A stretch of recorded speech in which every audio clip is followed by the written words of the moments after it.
தமிழ்நாடு கலை இலக்கிய பெருமன்றம் நாளும் நடத்தும் நாள்தோறும் ஒரு கதை என்ற இணைய வழி தொடரில் இன்று 77வது நாள். இந்த 77வது நாள் நிகழ்வில் இணைந்திருக்கும் அத்தனை ஆளுமைகளையும் தோழமைகளையும் அன்புடன் வரவேற்கிறேன். இன்றைய நிகழ்வில் கதை செல்வம். கதை சொல்பவர் ஹரிணி பிரியா. நான் எப்பவுமே அந்த தலைப்பை பார்த்த விட்டு ஒரு அனுமானம் பண்ணுவேன். இப்படி இருக்குமா, இப்படி இருக்குமா, இதை பத்தி இருக்குமான்னு. அந்த மாதிரி செல்வம் விட்டு செல்வம்னு எதை சொல்றாரு? எல்லாரும் நம்ம நினைப்போம் பணம், காசு, வீடு, வாசல், சொத்து, பங்களா, அப்புறம் நகை, நட்டு, இதெல்லாம் சொல்லுவோம். குழந்தை செல்வம், நம்மளோட திறமைகளையும் சொத்தா சொல்லுவோம். எல்லாத்தையும் விட கை கால், 2 கையும் 2 காலும் தான் பெரிய செல்வம்னு சொல்லுவோம். அவரவர் வாழ்க்கை அனுபவத்தில் அவரவருக்கு செல்வம் என்பது வெவ்வேறு கண்ணோட்டத்துல இருக்கும். சரி, இன்னைக்கு நம்ம கதையில செல்வம்னு கதாசிரியர் எதை சொல்றாரு அது பத்தி சொல்லி நம்மை மகிழ்விக்க இன்றைய கதை சொல்லியாக வந்திருப்பவர் ஹரிணி பிரியா, கல்லூரி மாணவி. ரொம்ப மகிழ்ச்சிமா, நீங்க எல்லாம் வர்றது ரொம்ப ரொம்ப சந்தோஷமா இருக்கு. சதீஷ்குமார் இன்னைக்கு இணைஞ்சிருக்காரு. இவரும் நம்ம நிகழ்ச்சியில கதை சொன்னவரு. நான் வந்தவிட்டே பார்த்தேன் எத்தனை மாணவர்கள் இணைஞ்சிருக்காங்கன்னு. அவர் மட்டும்தான் வந்திருக்காரு. ரொம்ப சந்தோஷம். எல்லாரும் தொடர்ந்து எங்களோட பயணித்தீர்களானால் உங்களது சிந்தனைகள் விரிவடையும். ஆகவே தொடர்ந்து பயணியுங்கள். ஹரிணிக்கு வாழ்த்துக்கள்.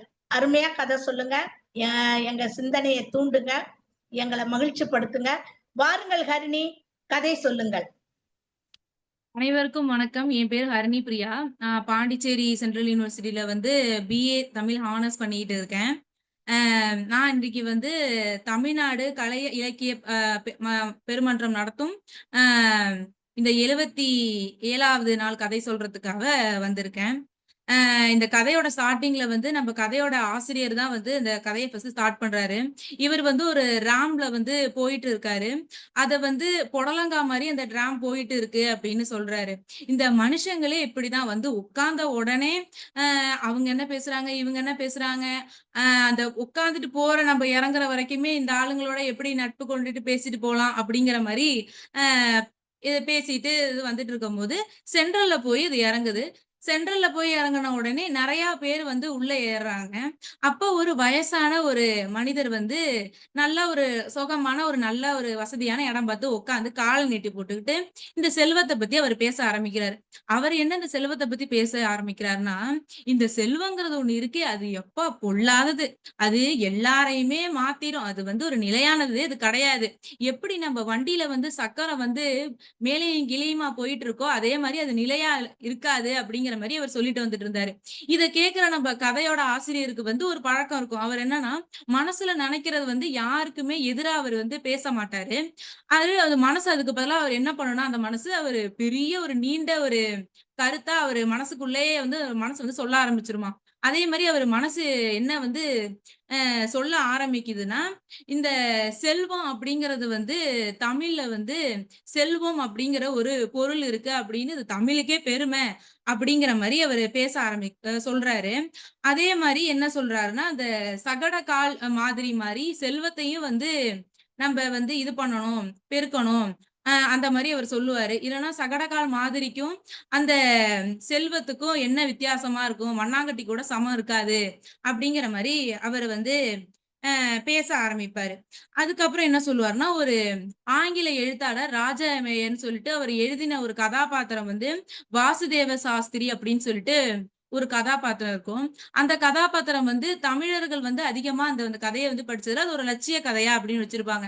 ஆனா நம்ம கதா ஆசிரியர் என்ன சொல்றாருன்னா, அவரை விட அவர் தர்ம பத்தினி தான் ஒரு லட்சியமா உள்ளவங்க அப்படிங்கிற மாதிரி அவரு சொல்றாரு. அதுக்கப்புறம் ஆங்கிலத்தெல்லாம் செல்வத்தை வெல்த் அப்படின்னு சொல்றதா அவர் சொல்றாரு. வெல்த் அப்படிங்கிற ஆங்கிலேயர்கள் அவங்களுக்கான தேவைகளை பூர்த்தி செய்யறது அப்படிங்கிறது தான் வெல்த், செல்வம் அப்படிங்கிறது ஆங்கிலேயர்கள் சொல்றாங்க. ஆனா நம்மளுக்கு செல்வங்கிறது அப்படி கிடையாது. நிறைய பேர் செல்வங்கிறதே வேண்டாம், அது கிடையாது அப்படின்னு சொல்றவங்களா பார்த்தா எனக்கு அவ்வளவு ஆத்திரமா வருது அப்படிங்கிற மாதிரி சொல்லுவாரு. அதே மாதிரி சாக்கடையில இருந்துகிட்டு நட்சத்திரத்தை பத்தி நினைச்சு பாக்குறது ஒண்ணும் கஷ்டம் இல்ல. அட்லீஸ்ட் நம்ம வந்து ஒரு கொட்டகையாவது தொட்டு பார்க்குற அளவுக்காவது நம்ம வளர்ந்துருக்கணும்ல. அப்படிங்கிற மாரி சொல்லிட்டு வராரு. அத பத்தி சொல்லிட்டு இருக்கும்போது நம்ம செல்வத்தோட தீமைகளை பத்தி பேசணும் அப்படின்னு சொல்றாரு. அது என்ன சொல்றாருன்னா, அந்த காலத்துல இருந்த கொற்றவை வந்து இந்த காலத்துலயும் இருக்கா? அப்படின்னு கொற்றவை தெய்வம்லாம் நம்ம அந்த காலத்துல வணங்குனோம். இப்ப அந்த தெய்வங்கள்லாம் எங்க போச்சு? அப்படிங்கிற மாரி அவரு பேச ஆரம்பிக்கிறாரு. அதே மாரி பழங்காலத்துல வாழ்ந்த மனிதர்களுக்கெல்லாம் வந்து கல் ஆயுதம் அப்படிங்கிறது தான் செல்வம். அதே மாரி இந்த வேத காலத்துல வாழ்ந்த பிராமணர்களுக்கெல்லாம் வந்து ஆடு, அ அ ஆடு, மாடு, குதிரை அதுதான் அவங்களுக்கு செல்வம். அத எப்படி அவங்க பெருக்கணுங்கிறதுக்காக யாகங்கள் வளர்த்தி, கடவுள வேண்டி அவங்க இது பண்றாங்க. அதே மாரி தான் இந்த காலத்துல நம்மளோட தேவைகள வந்து நம்ம பூர்த்தி செய்யறதுக்கு தான் வந்து செல்வமா நம்ம இது பண்ணிக்கிறோம் அப்படிங்கிற மாரி ஆசிரியர் சொல்லிட்டு வந்துட்டு இருப்பாரு. அதே மாரி இந்த டிராம்ல வந்துட்டு இருக்கிற இந்த அந்த வயசானவர் என்ன நடந்தது, அசட்டான நண்பர் சொன்னது மாரி கிடையாது. அதே நம்ப செல்வங்கிறது ஒருத்தவங்களுக்கும் மாறிக்கிட்டே இருக்கும். அவங்கவங்க தேவைகள பொறுத்து மாறும் அப்படிங்கிற மாரி சொல்லுவாரு. கடைசியில வந்து நம்ப ஆசிரியர் என்ன சொல்லுவாருன்னா, எப்படி ஒரு கட்டடம் கட்டுறதுக்கு நம்ப அஸ்திவாரமா வந்து இந்த கல்ல வச்சு கப்பிலாம் போட்டு நம்ப இது பண்ணுவோம்ளோ, அதே மாரி தான் நம்ப செல்வத்தையும் இது பண்ணணும். செல்வங்கிறது ஒரு முழுமை அடையக்கூடியது அப்படிங்கிற மாரி கதாசிரியர் சொல்லி முடிச்சுருவாரு செல்வத்த பத்தி. அவ்வளோதாங்க மேம். நன்றி.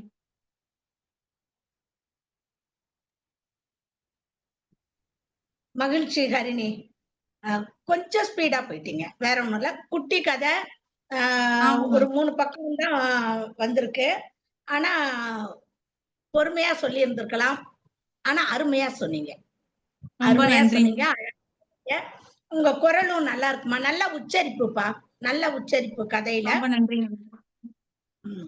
நீங்க கதை சொன்ன விதம், உங்க கருத்து, அதை எல்லாத்தையும் பின்னோட்டம் வழங்கும்போது, நம்ம ஆளுமைகள்லாம் நெறைய வாரி, வாரி, வாரி குடுப்பாங்க சிந்தனைகளையும், கருத்துக்களையும்.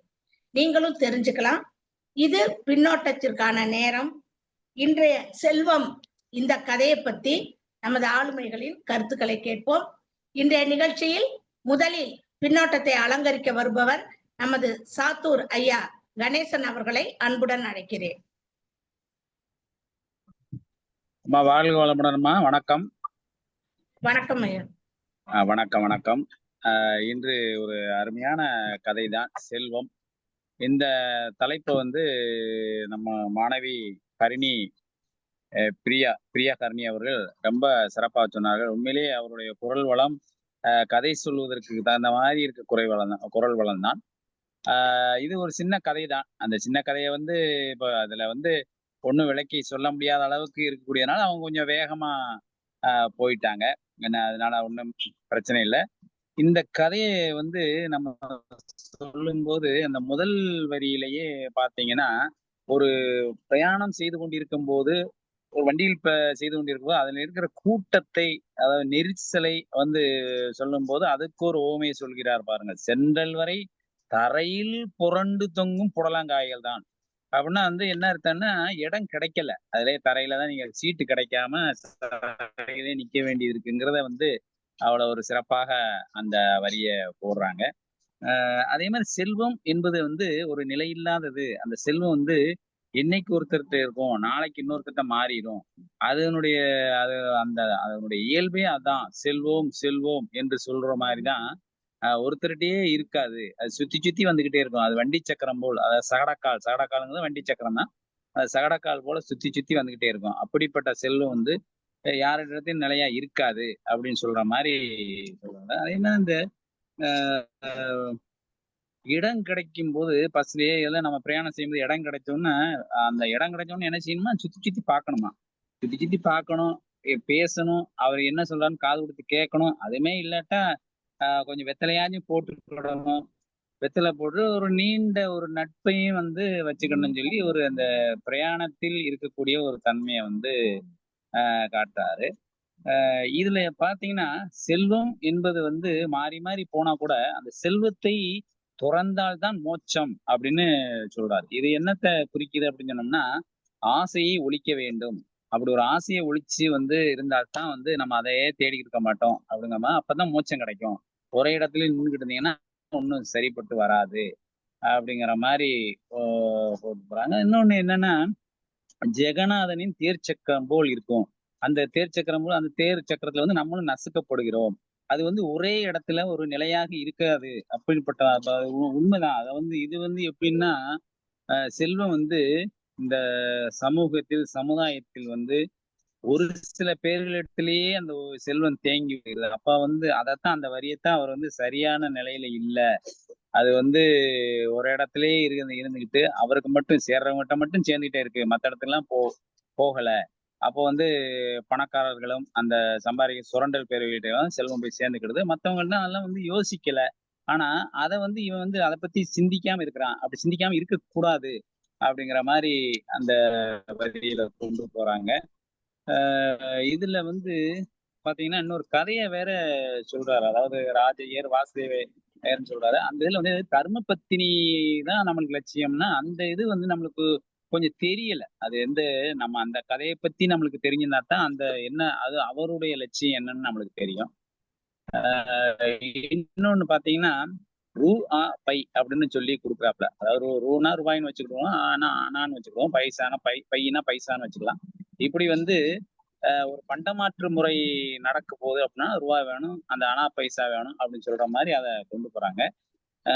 இது வந்து இப்படியே இருந்தாலும் ஒரு ஒரு மனிதனுடைய தேவையை பூர்த்தி செய்யறதுக்கு தான் அந்த பணம் வந்து பயன்படுகிறது.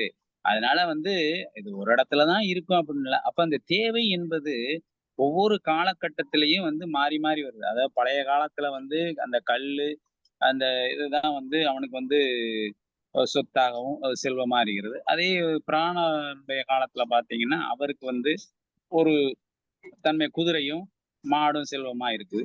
அப்புறம் இப்ப இருக்கக்கூடியவங்களுக்கு பணமாக வந்துகிட்டு இருக்கு. அத மாரி மாறி மாறி போயிட்டே இருக்குது. இதனால அந்த செல்வங்கிறது வந்து ஒரு இடத்தில் நிலையாக இருக்காது. ஆனா உண்மையிலேயே வந்து ஒருத்தருடைய ஒரு தேவையை பூர்த்தி செய்யக்கூடிய ஒரு வஸ்து தான். அந்த வஸ்து வந்து செல்வம். அது யார் யாருக்கு அவங்களுக்கு வந்து எப்படியெல்லாம் தோணுதோ அதன்படி வச்சுக்கலாம். இப்ப வந்து செல்வம் வேண்டான்னு சொல்றவங்கள வந்து ஆ என்ன செய்றாங்க அப்டின்னா, போடா அடேய் போடா நாஸ்திகா! அந்த காலத்து பிராமணன், வேத காலத்து பிராமணன் சந்தித்தா அவன் பதிதன் என்று முடிவு விட்டுவிடான். அந்த காலத்தில் இருந்த கடவுள் எல்லாம் எங்கே? அந்த கடவுளே வந்து மாறி போயிறாரு. கடவுள் வந்து முன்னாடி வந்து கொற்றவை, அந்த மாரி தான் தெய்வத்த வணங்கிட்டு இருந்தாங்க. ஆனா இப்போ வந்து அதெல்லாம் இல்ல. அப்ப மாறி போயிருச்சு. அப்ப தெய்வமே வந்து அ ஒரு இடத்துல இல்லாம மாறி மாறி போயிருந்து. இந்த செல்வம்லாம் ஏமாத்துறான். அதனால மாறி மாறி தான் போகும். அது அதனுடைய இயல்பு. அத வந்து நம்ம ஒண்ணும் பண்ண முடியாது அப்படின்னு சொல்லி, ஒரு சிறப்பான ஒரு கதைய வந்து இப்ப நாட்டுல நடந்துட்டு இருக்க தன்மையும் இணைத்து, இப்படித்தான் இருக்குது. செல்வம் வந்து ஒரு சில பேர்ட்ட ஒரே இடத்துல சேர்ந்துக்குது. அப்போ வந்து ஒரு வரன்முறையோட இல்ல. அந்த சக்கரம் போல, கொஞ்சம் சக்கரம் நல்லா சுழண்டு போச்சுன்னா, இன்னொரு இடத்துல போய் தேங்கிக்கிடுது. அப்படின்னு சொல்ற மாரி இந்த கதைய கொண்டு போயிருக்காங்க.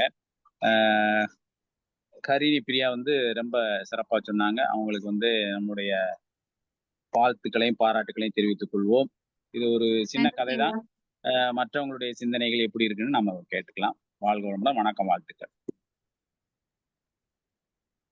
அருமையானது ஒரு பின்னோட்டம். செல்வத்தை பற்றிய உங்கள் பின்னோட்டம் அருமை, சிந்தனைக்குரியது. இந்த செல்வத்தை பத்தி ஏற்கனவே சொல்லியிருக்காங்க.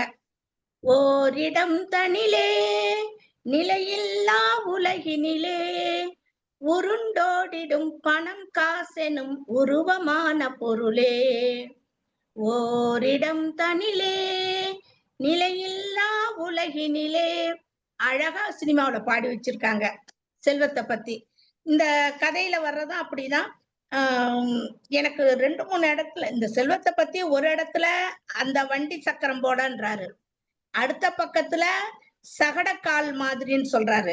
அதே இதுல அடுத்து ஜெகநாதரின் தேர் சக்கரம் மாதிரின்னு சொல்றாரு. ஒவ்வொரு இடத்துலயும் அத சொல்லிட்டு வர்றாரு. அடுத்து அந்த செல்வத்தோட தீமை பற்றி சொல்வது நமும் சகன்குன்றாரு. அது எனக்கு தெரியல அதுக்கோட வார்த்தை. அடுத்து வர்ற ஆளுமைகள் வந்து அதை எனக்கு சொன்னா நல்லா இருக்கும். அதே மாதிரி அடுத்த பேராகிராஃப்ல வர்றது வேத காலத்து பிராமணனை சந்தித்தால் அவன் பகிதனன் என்று முடிவு கட்டி விடுவான். அதுக்கு அந்த பதிதன்றதுக்கு என்ன அர்த்தம்னு தெரியல. அதையும் கொஞ்சம் எனக்கு கொஞ்சம் நிவர்த்தி செஞ்சீங்கன்னா இன்னும் கொஞ்சம் கதையோட போக்க கொஞ்சம் ரசிக்க தோணும். அடுத்து வழக்கம் போல் நமது பனித்துளி ஐயா அவர்களை பின்னோட்டம் வழங்க வருமாறு அன்புடன் அழைக்கிறேன்.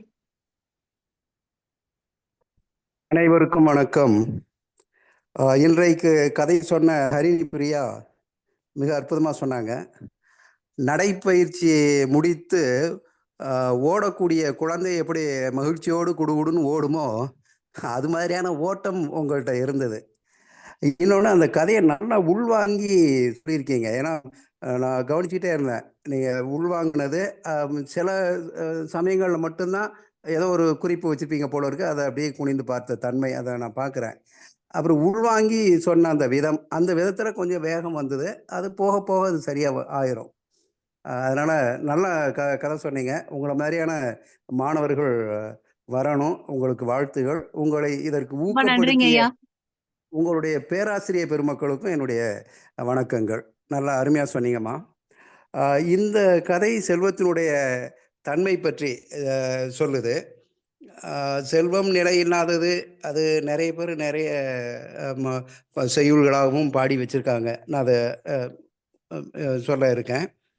இதில் வெறும் பணத்தை உண்ண முடியுமா, உடுக்க முடியுமா? யார் இந்த கதையில் இவர் சொல்லக்கூடிய புதுமை பித்தன் சொல்லக்கூடிய ஒரு செய்தி, வெறும் பணத்தை உண்ண முடியுமா, உடுக்க முடியுமா? அதை உடுத்தவும் முடியாது, உண்ணவும் முடியாது. அப்போ அந்த பணத்தை என்ன பண்ணும் இல்லையா? செல்வம் அப்படிங்கிறது மாறிக்கொண்டே இருக்கும். அந்த பணம் கொடுத்தால்தான் ஒன்றை பெற முடியும். அந்த பணம் இன்னொருவரிடம் கொடுத்தால்தான் வேற பெற முடியும். அப்போ அது உருண்டோடும் செல்வம். அதனால தான் தேர் சக்கரம், வண்டி சக்கரம் ஏன்னா உருண்டுகிட்டே இருக்கும். இன்றைக்கு ஒருவரிடம் நாளைக்கு வேறொருவரிடம் மாறிக்கொண்டே இருக்குங்க மாதிரியான ஒரு நிலை அதில் இருக்குது. ஏன்னா அதை உண்ணவும் முடியாது, உடுக்கவும் முடியாது. அதை வைத்து உண்ண முடியாது.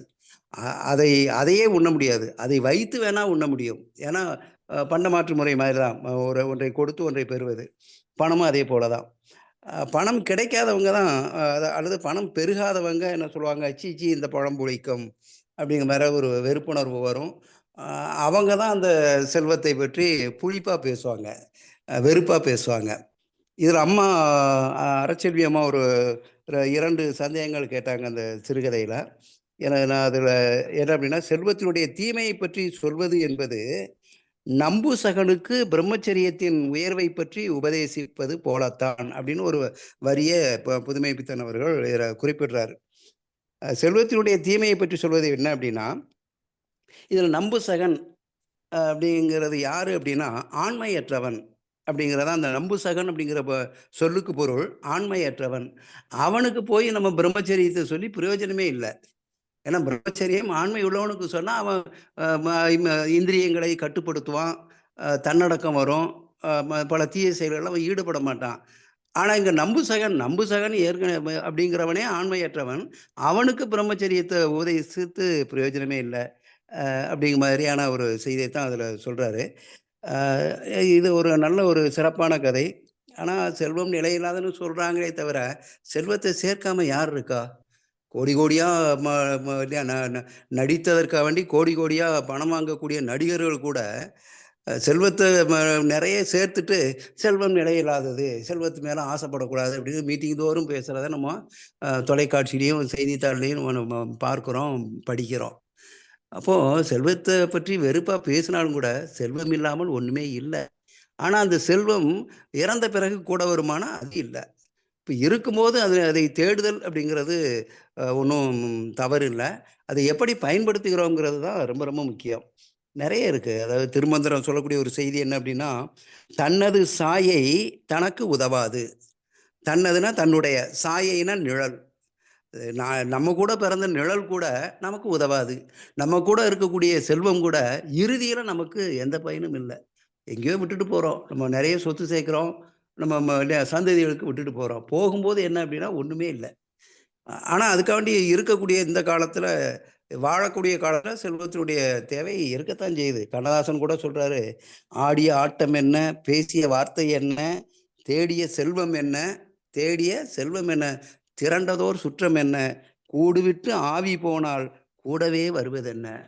இந்த கூட்டை விட்டு இந்த ஆவி, இந்த உடலை விட்டு இந்த உயிர் போயிட்டுதுன்னா கூட என்ன வரும்? அதெல்லாம் சொல்வதற்கு எல்லாமே நல்லா தான் இருக்கும்.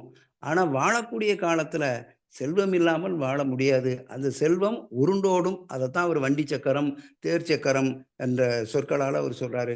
செல்வத்தினுடைய தீமை பற்றி சொல்வதெல்லாம் ஆண்மையற்றவனுக்கு பிரம்மச்சரியத்தினுடைய உயர்வை பற்றி சொல்வது மாதிரி அப்படிங்கிற மாதிரிலாம் சொல்றாரு. கடைசி அவர் சொல்ல வரும்போது பின்னாடி தமிழர்கள் அல்லது பொதுவாக உலக மனிதர்களுக்கு எதுனா ஆதி காலத்தில் கல் ஈட்டி தான் செல்வம். அந்தந்த காலத்தில் எது தேவையோ அந்த இதை நம்ம செல்வமாக பயன்படுத்துகிறோம். இன்னொன்று அவர் சொல்ல வர்றதுன்னா தமிழனுடைய தெய்வம் கொற்றவை. ஆனால் இன்னைக்கு நிறைய பெருகி போச்சு. அப்போ கால சூழலுக்கு ஏற்ப பலவிதமான மாற்றங்கள் வரும். அது மறுக்க முடியாத ஒன்று. அப்போ செல்வம் என்பது நிலையில்லாதது அப்படின்னு சொன்னால் கூட அது நிலையானது தான். வாழக்கூடிய காலம் வரை அது இல்லாமல் இல்லை. அது ஒரு மாயை, அது ஒரு மாய தோற்றம்.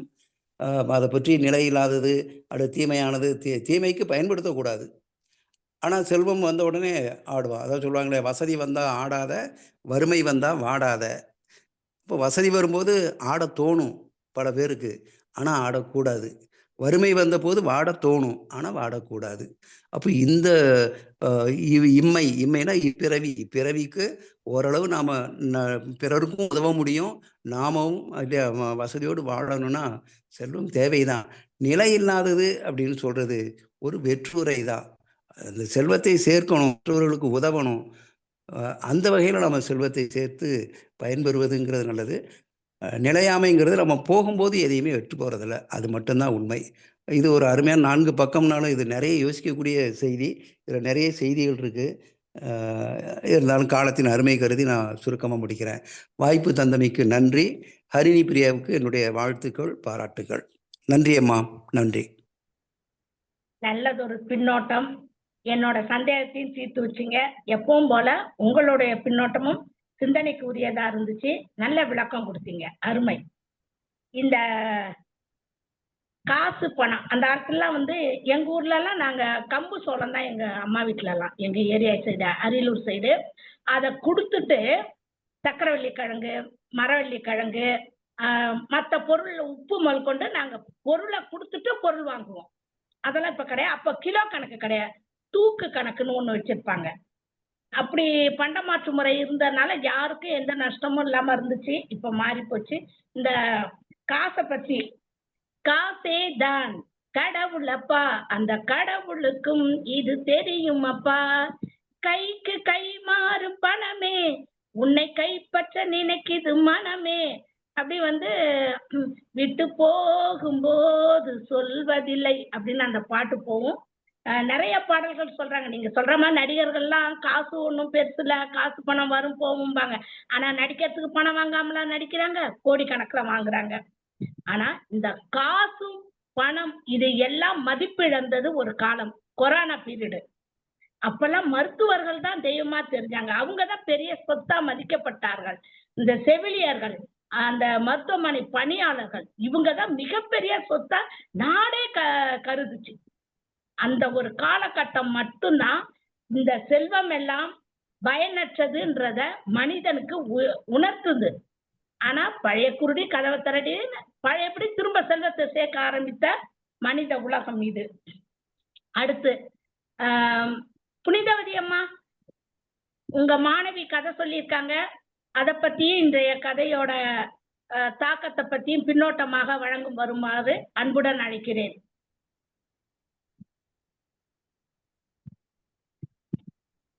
புனிதவதி அம்மா, இணைப்புல இருக்கீங்க?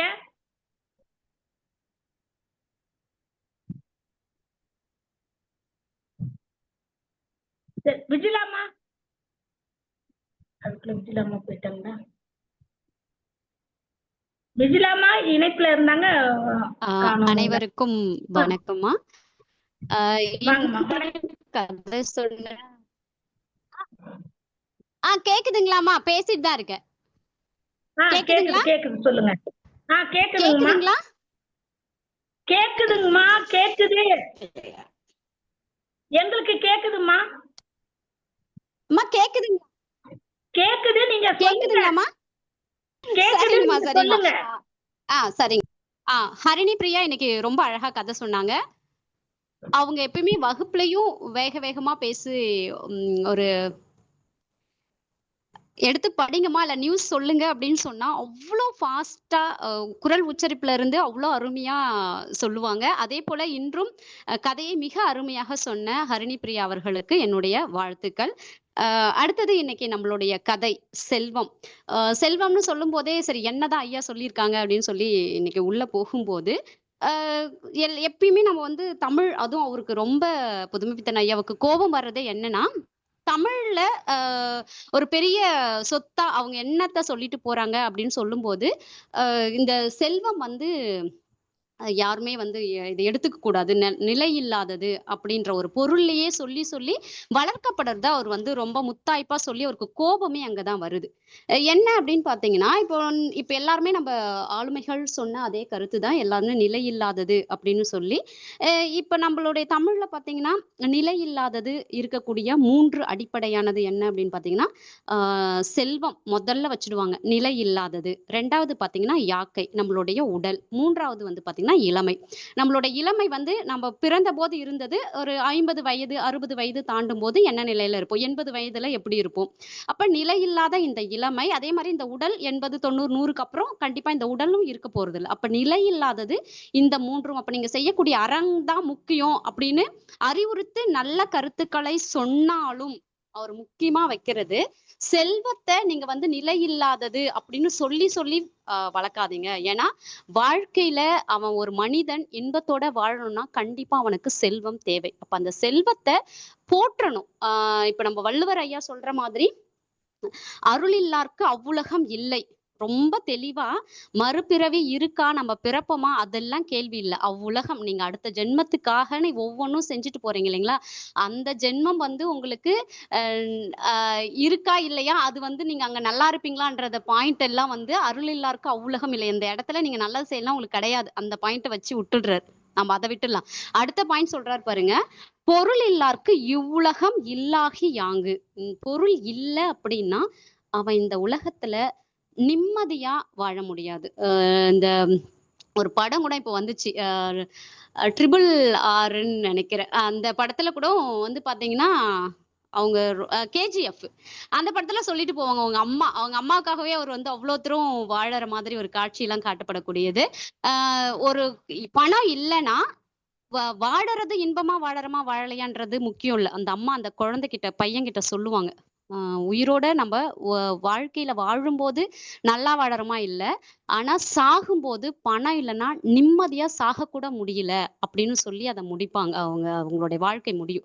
அப்ப பணம் இல்லைன்னா எல்லாருமே கஷ்டப்படக்கூடிய சூழல் வரும். அதனால அந்த பணம்ன்றது செல்வம், அது எந்த வடிவத்துல வேணாலும் இருக்கலாம். இப்ப நான் அரச்செல்வி அம்மா சொன்ன மாதிரி கிராமத்துங்கள்ல அந்த காலத்துல வந்து எப்படி பண்டமாற்ற முறைதான் ஒண்ணு இருந்தது, இந்த காலகட்டத்துல நாம எப்படி இன்னொன்றாக மாற்றி அதை நம்ம பயன்படுத்துறோம் அப்படின்றது. அப்ப காலந்தோறும் அது மாற்றத்துக்கு உள்ளாகி கொண்டேதான் வருது. அதை நம்ம முதல்ல வந்து உள்வாங்கிக்கிட்டு நாம வாழ்வதற்கு அடிப்படையான ஒண்ணு, நம்ம சம்பாதிக்கிற பொருள்னா அதுல 30% சேமிச்சே ஆகணும். அப்படி இருந்தாதான் நம்ம பிற்காலத்துல நம்மளுடைய வாழ்க்கையில நம்ம கொஞ்சமாச்சும் நல்லா இருக்க முடியும் என்பதை அடிப்படையா வச்சுதான் அவர் வந்து இந்த கதையில வந்து சொல்லிட்டு போவாங்க. இந்த சக்கரோன்னு திரும்ப திரும்ப சொல்லிட்டு போறதெல்லாம் நிலை இல்லாதது அப்படின்றது வந்து என்னங்கன்னா மாறிடும். ஒருத்தவங்க கையில இருக்கும், சென்று கொண்டே இருப்பதனாலதான் அதுக்கு செல்வம்னே பேருது. செல்வோம் செல்வோம் அத கதையினுடைய ஆரம்பத்திலே குறிப்பிட்டிருப்பாங்க. செல்வோம் செல்வோம்னு சொல்றதாலேயே அந்த செல்வம் வந்து நிலை இல்லாது, நாங்க போயிடுவோம்பா உங்ககிட்ட எல்லாம் இருக்க மாட்டேன். ஆனா நிஜ வாழ்க்கையில எடுத்துக்கிட்டேன்னா ஒருத்தவங்க கிட்ட சொத்து சேர்ந்து இருந்ததுன்னா அவங்க கிட்டேதான் போய் செல்வம் சேர்ந்துகிட்டே இருக்கு. இல்லாதவங்க கடைசி வரைக்கும் இல்லாத நிலையிலேயே தான் ஏற்படக்கூடிய நிலை வந்து இருக்கிறத குறிப்பிடுறாங்க. அம்மா கேட்டது வந்து ஜெகநாதன் தேர் சக்கரம், அதுல எனக்கு கொஞ்சம் யாரா விளக்குங்க அப்படின்னு சொல்லி. அந்த ஜெகநாத தேர் சக்கரம் என்னன்னு பாத்தீங்கன்னா, இந்த மகாபாரத போரின் போது கர்ணன் தேர் ஓட்டிட்டு போகும்போது தேர் சக்கரம் வந்து சகதியில சிக்கிக்கும். அது அந்த இடத்துல சரியா இயங்காத காரணத்தால அந்த இடத்துல வந்து கிருஷ்ணர் வந்து அர்ஜுனன் கிட்ட நீ பம்ப விடு அப்படின்னு சொல்லி அவரை வீழ்த்துவதற்கான ஒரு காரணமா, கர்ணனை வீழ்த்துவதற்கு அந்த தேர் எப்பயுமே தேர் சக்கரம் கடகடன்னு போகணும். ஆனா அங்க சகதியில சிக்கனதுனால அங்க ஒருத்தருடைய உயிர் வந்து பறிக்கப்படுது. ஆனா அவர் வந்து நல்ல ஆளுமை மிக்கவர். அப்ப அந்த இடத்துல திறமை இருந்தாலும் தோற்கறதுக்கான ஒரு அடிப்படை வந்து என்னவாகுதுன்னா, அந்த ஓட்டுன இடத்துல சகதி இருந்தது. அந்த மாரி தான் நமக்கு செல்வம் இல்லை அப்படின்னா, வாழ்க்கையில சக்கரத்துல நம்ம சிக்கிக்கிட்டு, அதுல நசுங்கிக்கிட்டு துன்பப்படக்கூடிய நிலை ஏற்பட்டுடும். அதனால நாம வந்து எப்பயுமே கொஞ்சமாச்சும் நமக்கானத சேர்க்கறதுக்கு அல்லது பொருள் முக்கியம் என்பத அறிந்து கொண்டு வாழணும் அப்படின்றது தான் அவர் வந்து சொல்லிக்கிட்டு போறாங்க. கடைசி ஆனா முடிப்புல அவரு சொல்றது வந்து ரொம்ப முத்தாய்ப்பானது.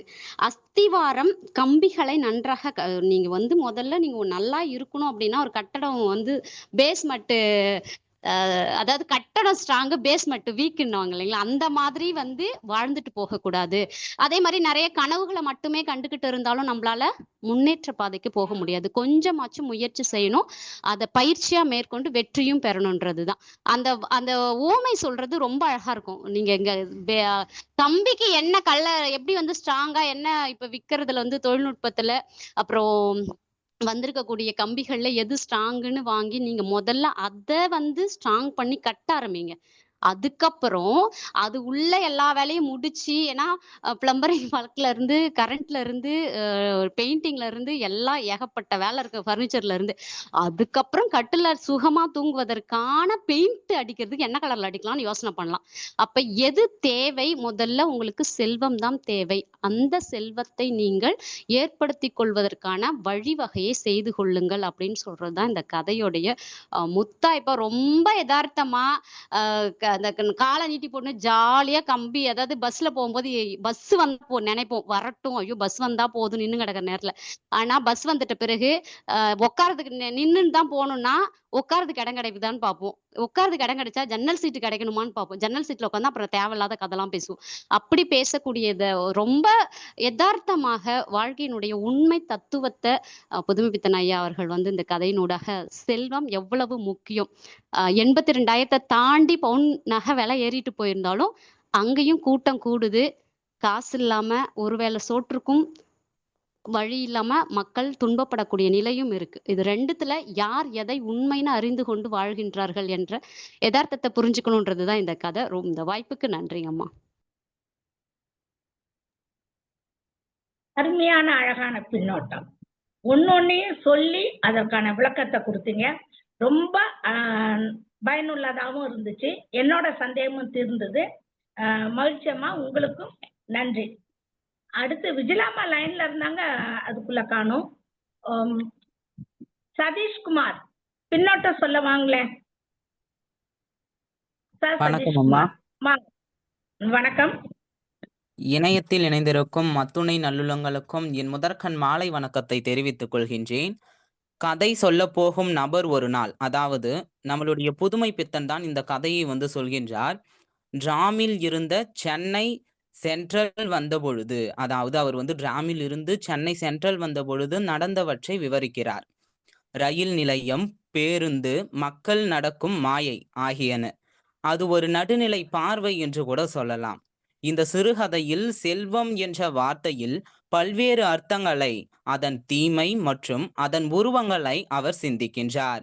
செல்வம் என்பது ஒரு வெறும் பொருள் மேன்மை அல்ல. செல்வம் என்பது சமூகத்தை எவ்வாறு வளைத்து கொண்டு செல்லும் என்பதே கதையினுடைய மைய கருத்தாக வைத்திருக்கிறார் புதுமை பித்தன் அவர்கள். முன்னேற்றம் என்கின்ற பெயரில் செல்வம் எப்படி எப்போதும் நமக்கு விரும்பத்தக்கதாக இருக்கிறது என்றும் பின் விளைவுகள் அதனால் ஏற்படுகிறது என்றும் உரிமை கொண்டு பேசுகிறார். பழமை சமயங்களில் மனிதன் கையில் இருந்த கல், மாடு, குதிரை போன்றவற்றை செல்வமாக கருதினான் என்றும், ஆனால் இப்பொழுது செல்வம் வாங்கினால் வெளிப்படையான பல்வேறு வடிவங்களில் மனிதனை கட்டுப்படுத்தி விடுகிறது, அதாவது சிக்கல்களிலும் அறியாமையிலும் ஆழ்த்தி விடுகிறது என்றும் எழுத்தாளர், அதாவது புதுமை பித்தன் இந்த சிறுகதையின் மூலம் நமக்கு உணர்த்துகிறார். செல்வம் இருக்கிறதே அது வெகு பொல்லாதது. இன்று ஒரு இடத்தில் இருக்கும், நாளை ஒரு இடத்தில் இருக்கும் என்று கூறுகிறார். அதுதானே உண்மை. செல்வம் வந்து எப்பொழுதுமே இருந்தவர்களிடமே இருக்காது என்றும், எப்பொழுதுமே ஒவ்வொரு இடமும் மாறிக்கொண்டே இருக்கும் அந்த செல்வம் அப்படின்னு சொல்கிறார். வெள்ளைக்காரன் செல்வத்தை வந்து வெல்த் என்று சொல்லுவார்கள் என்று கூறுகிறார். அது பூர்த்தியாகும் வஸ்து என்று அர்த்தம் படுகிறது. வஸ்து என்றால் என்ன பார்க்கும் பொழுது உண்மையான அல்லது தேவையான பூர்த்தி செய்யக்கூடிய பொருள் என்று கூறப்படுகிறது. வெல்த் என்றால் என்ன? மனிதன் வாழ்வில் பூரணத்தை தரும் வஸ்துக்கள், அதாவது தனம், நிலம், நகை, வசதி, உணவு, பாதுகாப்பு போன்றவற்றை குறிக்கிறது. மொத்தத்தில் வஸ்து என்றால் தேவையை பூர்த்தி செய்யக்கூடிய உண்மையான அல்லது பயனுள்ள பொருள் என்று இவர் இந்த சிறுகதையில் குறிப்பிடுகிறார். நான் இந்த சிறுகதையை படித்துவிட்டு நிதானமாக கேட்டேன் என் உள்ளத்தை. எது உண்மை, எது வெறும் தோற்றம்? என்னுடைய உள்ளம் சொன்னது, செல்வம் அல்ல உண்மை, அது வெறும் தோற்றம்தான், அறம்தான் நிஜ வாழ்க்கையினுடைய செல்வம் என்று கூறியிருக்கிறார். அவர் முடிவில் ஒரு வசனத்தை பயன்படுத்தி இருப்பார். முதலில் வீடு கட்ட வேண்டும் என்றால் கடைக்கால் உறுதியாக எழுப்ப வேண்டும், பின்னர் அதற்கு வர்ணம் தீட்டுகின்ற வேலையினை பார்த்து கொள்ளலாம். அவர் எப்படி மறைமுகமாக கருத்துக்களை சிந்திக்க வைத்து விட்டு செல்கிறார். அதுதானே புதுமை பித்தனுடைய சிறப்பு என்று கூறி வாழ்ப்பளித்த அனைத்து நல்லுள்ளங்களுக்கும் நன்றி கூறி விடைபெறுகிறேன். நன்றி, வணக்கம் அம்மா. ஒரு மாணவர் போல இல்லாம ஒரு மாணவர் இப்படி எல்லாம் பின்னோட்டம் வழங்கினாரான்னா அது சந்தேகம்தான். ஒரு நல்ல ஆளுமை போல நல்ல கருத்துக்களை அழகா அந்த இதெல்லாம் சொன்னது எனக்கு ரொம்ப பிடிச்சிருந்தது. நீங்க ஒவ்வொரு நாளும் இணைப்புக்கு வாங்க, இதே மாதிரி கருத்துக்களை சொல்லுங்க. சதீஷ்குமார், உங்களுக்கு நமது கலை இலக்கிய பெருமன்றத்தின் சார்பில் பாராட்டுக்கள், வாழ்த்துக்கள். நன்றி. இந்த செல்வத்தை பிராமணனோட ஒப்பிடுறாரு. அடுத்து கடவுள். அந்த காலத்துல கும்பிட்ட கடவுள் கொற்றவை இன்னைக்கு கும்பிடுறாங்களா? எங்க போச்சு அந்த கடவுள்? அந்த காலத்துல ஈட்டி தான் செல்வமா இருந்துச்சு. மாடு, குதிரை அவங்க குறிப்பிட்ட இனத்தவருக்கு செல்வமா இருந்துச்சு. இப்ப அப்படியான்ட்டு சொல்லிட்டு வரும்போது அந்த கடைசி வரி எனக்கு ஒரு சந்தேகம். அஸ்திவார கம்பிகளை நன்றாக கட்டிவிட்டு பிறகு மெத்தைக்கு என்ன வார்னிஷ் பூசலாம்? அந்த அஸ்திவார கம்பிகள் என்பது உடலை சொல்றாரா, மனச சொல்றாரா? எதை சொல்லுகிறார்? அது எனக்கு புரியல. அது நமது பொருளாளர் மன்னிக்கவும், நமது பொதுச் செயலாளர் ஐயா தான் விளக்கணும். அதுக்கு முன்னாடி கதை சொல்லிக்கான நேரம் இது. ஹரிணி பிரியா, நீங்கள் சொல்லுவதற்கான நேரம் இது. உங்கள் கருத்துக்களை இப்பொழுது கூறலாம். வாங்க ஹரிணி. ஹரிணி பிரியா,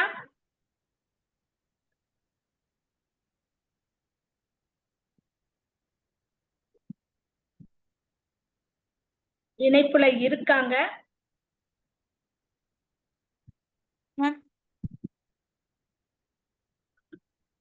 உங்க கருத்துக்கள் ஏதாவது சொல்றதா இருந்தா, விடுபட்டது, இப்ப சொன்னது, இதெல்லாம் கேட்டு நீங்க சொல்லுங்கம்மா. கருத்துக்கள்னா அவரு செல்வத்தை சொல்றதுதான். காலகாலமா அந்த செல்வங்கிறது மாறிக்கிட்டே இருக்கு அப்படிங்கிற மாதிரி சொல்லியிருக்காங்க.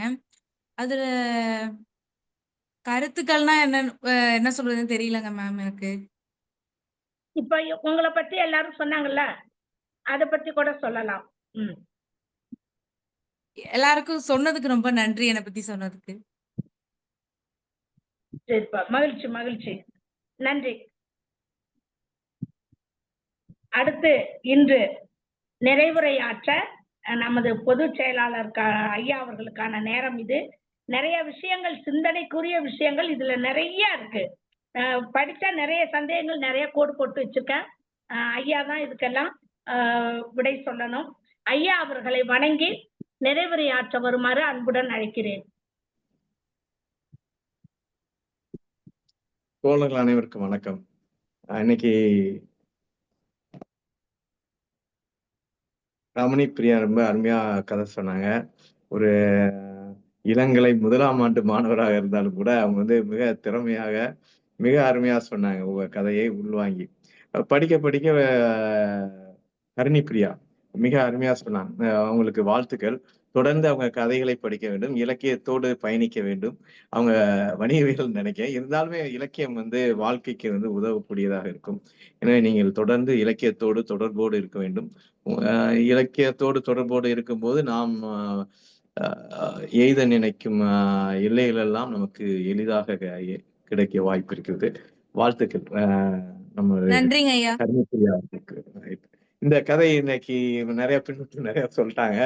செல்வம் அது வந்து அதுல அந்த ஒரு கதையில சொல்லும்போது அந்த தரையில் புரண்டு தொங்கும் புடலங்காய் போல ஒரு கூட்டத்தை சொல்றாரு. ட்ரம்ப் வண்டியில எப்படி இருக்கணும், ட்ராம் வண்டியில. அப்ப ஒருத்தர் வாராரு, ஒருத்தர் வந்த உடனே அவரு கால் நீட்டிட்டு அவர் வந்து வைதிக அடையாளங்களோட ஒருத்தர் வந்திருக்கார். வைதிகம்ன்றது பிராமண அடையாளத்தோட உட்கார்ந்து வந்த உடனே பேச ஆரம்பிக்கிறார். ஒரு இடத்துல உட்கார்ந்துட்டா என்ன தோணும்னா அதையும் சொல்றாரு. யாரா பேசுறாங்கன்னு பார்க்க தோணும். அவங்களோட பேசுறத கேட்க தோணும். அவங்களோட பேச தோணும். அதுக்கப்புறம் வெத்தலை போட தோணும். இதெல்லாம் வந்து இது. ஆனா அப்படி யாரு இந்த சென்னை வாசியில பிரகரதிகள்ன்றார். பிரகரதி அப்படின்றது என்ன அப்படின்னா அது நிறைய பொருள் இருக்கு. பிரம்மம்ன்றது ஒண்ணு இருக்கு, பிரகரதின்றது உடலு. பிரம்மம் உள்ளுக்குள்ள வந்து இப்ப அரசியவையில வேலை பார்க்கறவங்க எல்லாம் பிரகதின்பாங்க. நிறைய தத்துவங்கள், இந்திய தத்துவங்கள் பிரகிருதி பத்தி தான் சொல்லிட்டு போகுது. சாங்கியம், யோகம், சாக்தம் இது எல்லாமே பிரகிருதி. பிரகிருதினா மனுஷன். ஒரு மனுஷன் மட்டும் இல்ல, மற்ற விலங்குகளும் சொல்லலாம். அப்ப பிரகிருதி எவனுமே இந்த சென்னை வாசியில அப்படியெல்லாம் இல்லைன்னு சொல்லிட்டு பிறகு அந்த வைதிக பேசுறாரு. செல்வத்தை துறந்தால் தான் மோட்சம்ன்றார். ஏன்னா அது வந்து வண்டி சக்கரம் போல அப்படின்னு சொல்றாரு. உடனே இவருக்கு வந்து சிந்தனை தோன்ற ஆரம்பிக்குது. அப்ப இவர்கிட்ட பேசவும் மாட்டேன், அவருக்கு எதிரா பேச மாட்டேன். என் மூளைக்குள்ள அந்த சிந்தனைகளா வந்து கொட்டுது. அப்படி என்னென்ன கொட்டுது அப்படின்னா, செல்வம், செல்வோம், செல்வோம் அப்படின்றதுனால இதுக்கு செல்வம்னு பேர் வச்சதுனால தமிழ் வந்து பெருமைப்படுதான். இதோட கேரக்டரையும் நான் சொன்னேன். செல்வத்தோட கேரக்டர் நான் சொன்னேன். அதனால தமிழ் வந்து பெருமைப்படுதான். ஆனா முக்கால்வாசி பேருக்கு வந்து இது வந்து கிடைக்கிறதே இல்லை. இந்த செல்வம் வந்து இருக்கிறதே இல்லை. அதனால வெறுப்புணர்ச்சி வந்துருது. அவங்க என்ன சொல்றாங்க, இந்த பழம் புளிக்கும்னு சொல்றாங்க. அப்படிதான் நிறைய சொல்லிட்டு போறாங்க. இந்த செல்வம் சென்று விட வேண்டும், வெறுக்க வேண்டும். நீ வெறுக்காம இருந்தாப்புல அது எங்க இருக்க போதான்னு ஒரு கேள்வி வைக்காரு. அது வந்து சகடக்கால் போல. நீங்க நாலடியார் எடுத்துக்கிட்டீங்கன்னா முதல்ல செல்வம் நிலையாமை தான் வரும். துகள் நீர் பெருஞ்செல்வம்னு ஆரம்பிக்கும். ரொம்ப கஷ்டப்பட்டு குற்றமற்ற செல்வம்.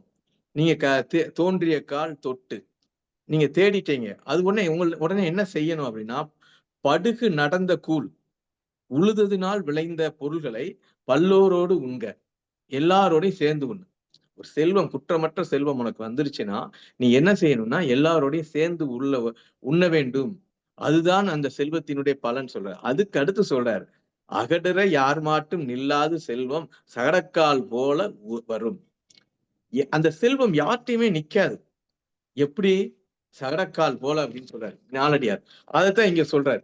நாலடியார்களே சொல்லி இருக்கு, சகடக்கால் போல அந்த செல்வம் வந்து ஒருத்தர் இருந்து ஒருத்தர். அது அவருடைய சிந்தனைக்குள்ள வருது. சரி, இதோட விடுதா?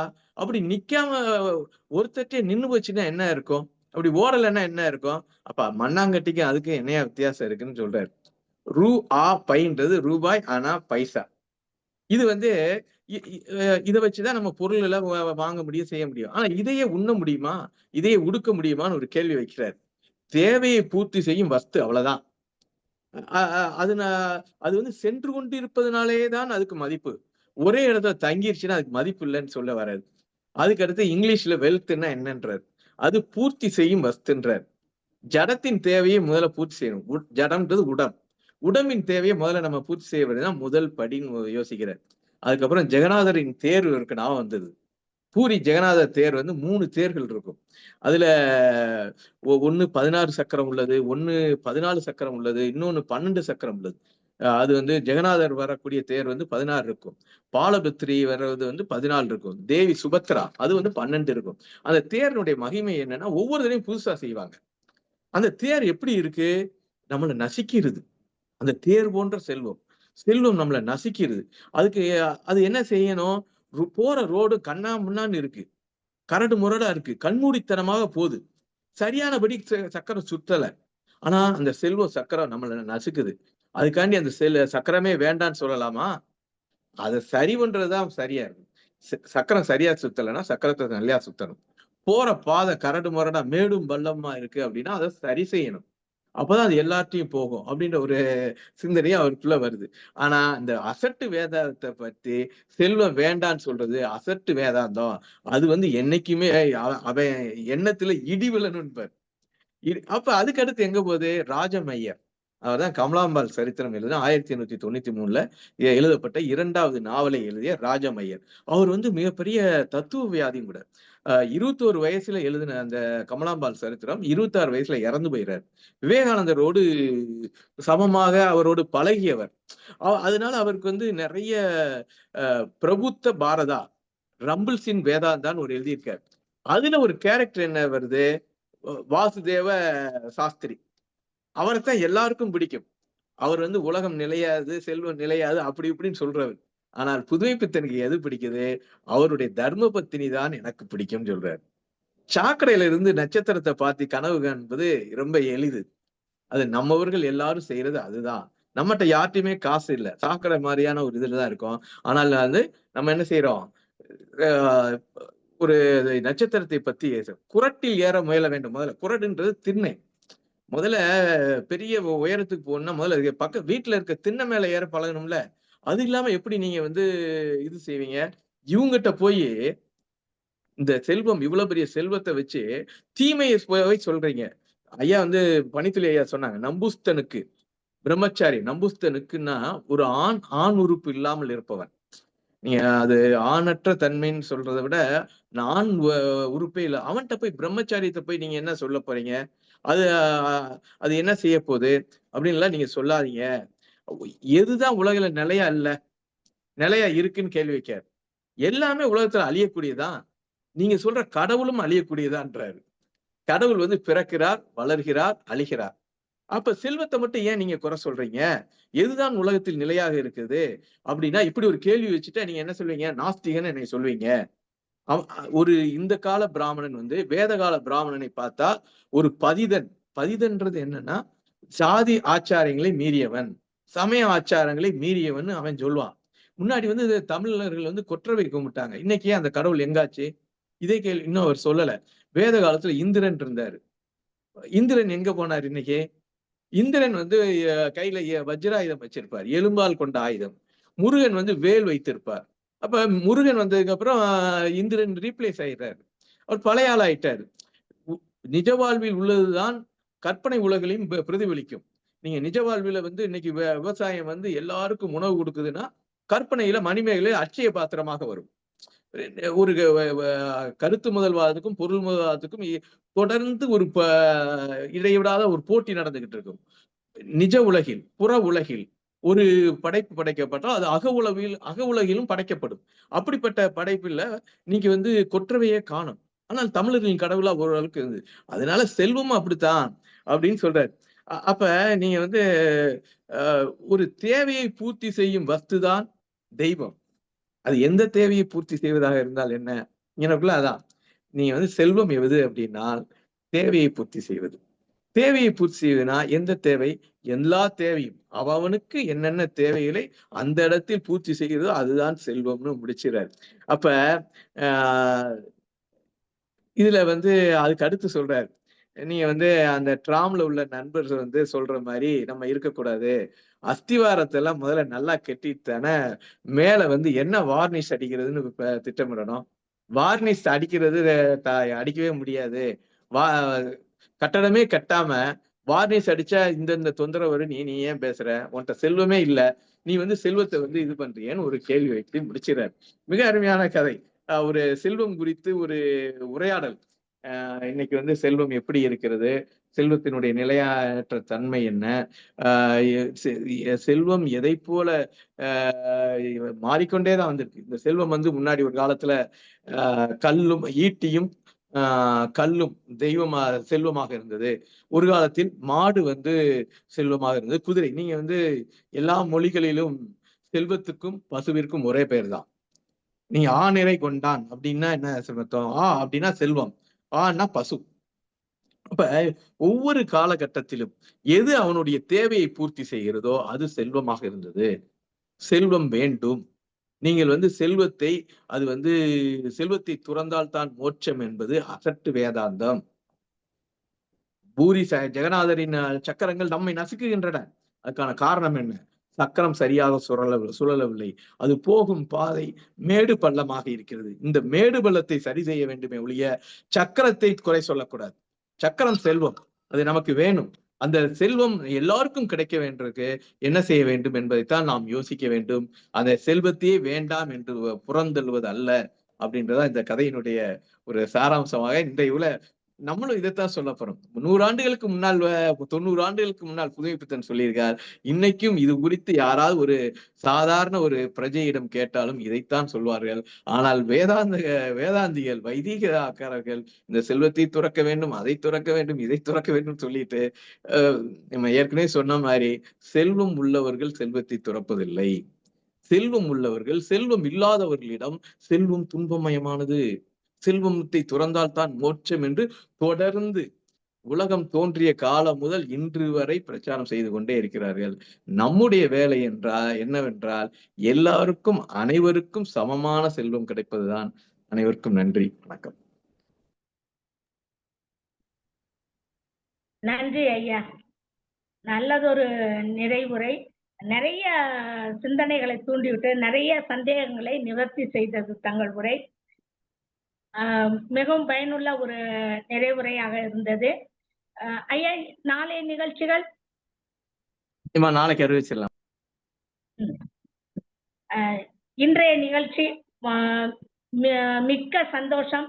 அருமையான கருத்துக்கள், ஆழமான கருத்துக்கள், இன்றைய சூழலுக்கு பொருத்தமான கருத்துக்கள், நிறைய சிந்தனைகளை தூண்டிவிட்ட ஒரு கதையை இன்று பார்த்தோம் என்ற நிறைவுடன் இன்றைய நிகழ்ச்சிகள் இத்துடன் நிறைவு பெறுகிறது. மீண்டும் நாளை இரவு 8 மணிக்கு புதிய கதை சொல்லிகளுடன் இணைந்து கதை கேட்போம், கருத்துக்களை பரிமாறுவோம். நன்றி, வணக்கம்.